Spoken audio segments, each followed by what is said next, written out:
कराची खां कराची यूनिवर्सिटी के मुलाजमन director finance Tariq Kaleem के नौकरी जो मुद्दो पूरो थियण बाद ऑफिस अचण ते धिका ॾेई ॿाहिरि कढी छॾियो आहे।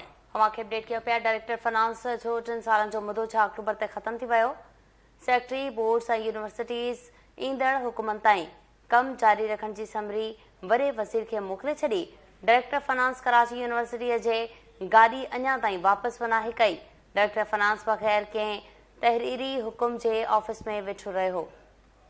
बिल्कुल नाज़रीन, नवां ॿुधो त मुलाज़िम चयो आहे त कराची यूनिवर्सिटी जे फाइनेंस डायरेक्टर जी पोस्ट 15 ॾींहनि खां खाली आहे। करप्ट अमलदार खे ॿीहर अचण न ॾींदासीं। अव्हांखे आम ख़बर ॾियूं त कराची यूनिवर्सिटी जे मुलाज़िमनि डायरेक्टर फाइनेंस तारिक कलीम खे नौकरी जो मुद्दो पूरो थियण बाद ऑफिस अचण ते धिका ॾेई कढी छॾियो आहे। बिल्कुल नाज़रीन, अव्हांखे अपडेट कयूं पिया डायरेक्टर फाइनेंस बग़ैर कंहिं तहरीरी हुकुम जे ऑफिस में वेठल रहियो। कराची यूनिवर्सिटी जे मुलाज़िमनि डायरेक्टर फाइनेंस तारिक कलीम खे नौकरी जो मुद्दो पूरो थियण बावजूदि ऑफिस अचण ते धिका ॾेई ॿाहिरि कढी छॾियो।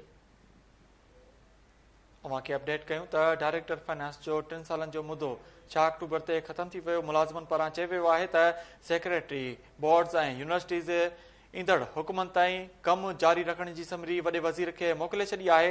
डायरेक्टर फाइनेंस कराची यूनिवर्सिटी जे गाॾी अञा ताईं वापसि न कई आहे। मुलाज़िमनि पारां चयो वियो आहे त डायरेक्टर फाइनेंस बग़ैर कंहिं तहरीरी कम जे ऑफिस में वेठो आहे। कराची यूनिवर्सिटी जे फाइनेंस डायरेक्टर जी पोस्ट 15 ॾींहनि खां खाली आहे। करप्ट अमलदारनि खे ॿीहर अचण न ॾींदासीं। अपडेट्स मालूम कंदासीं। लाइन ते मौजूद आहे केटी न्यूज़ रिपोर्टर अल्ताफ़ चन्ना। जी अल्ताफ़, अपडेट कजो। जी बिल्कुल सभा कराची यूनिवर्सिटी जे मुलाज़िमन डायरेक्टर फाइनेंस तारिक कलीम के नौकरी जो मुद्दो पूरो थियण बावजूदि ऑफिस में अचण ते धिका ॾेई ॿाहिरि कढी छॾियो। जीअं वाइस चांसलर जी ऑफिस में पाण बचाइण लाइ पनाह वठी छॾी। तव्हांखे ॿुधाईंदो हलां त डायरेक्टर फाइनेंस तारिक कलीम 3 सालन जो मुद्दो 6 अक्टूबर ते ख़त्म थी वियो। जंहिं बाद सेक्रेटरी बोर्ड ऐं यूनिवर्सिटीज़ ईंदड़ हुकूमत ताईं कम जारी रखण जी समरी वॾे वज़ीर खे मोकिली छॾी हुई। वॾे वज़ीर समरी कानून खाते खे मोकिली छॾी।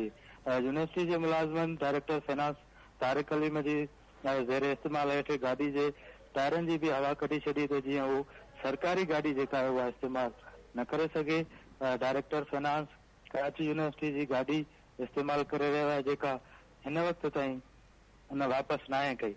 मुलाज़िमनि जो चवणु आहे त डायरेक्टर फाइनेंस बग़ैर कंहिं तहरीरी हुकुमनि जे ऑफिस में गैर कानूनी तौर वेठल आहे। संदसि मुलाज़िमनि जो इल्ज़ाम आहे त हू मुद्दो पूरो थियण बावजूदि माली मामलनि खे बि संभाले रहियो आहे।